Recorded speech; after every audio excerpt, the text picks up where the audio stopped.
Guys, nakaranas na ba kayo ng yung sitwasyon na nakakilabot? Ako kasi na-experience ko nung November 4. Bawi na ako nung galing biyahe. Napadaan ako sa sementeryo. May matandang pumara sa akin. Siyempre, tanda na, sinakay ko na. Nakiusap Nandun daw siya masakyan.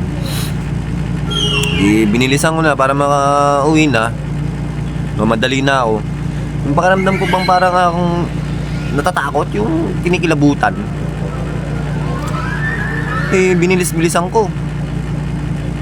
Naramdaman ko na lang na parang wala na akong sakay. Paglingon ko, wala na ngayong matanda sa likuran ko.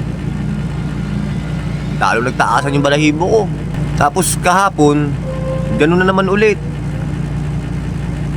Napadaan na naman ako doon sa sementeryo na yun. Nandun ulit yung matanda pumara. Siyempre, no choice, sinakay ko na lang ulit.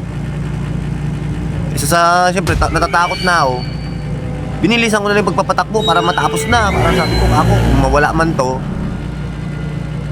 at least, makaalis na ako dun. Puta, humawak sa braso ko, hinawakan yung braso ko. Ang lamig nung kamay, tapos nanginginig. Lalo kong binilisan. Tapos naramdaman ko parang lumalapit sa tenga ko. May binulong. Sabi sa akin Iho, dahan-dahan lang, dito ako nahulog nung nakaraan.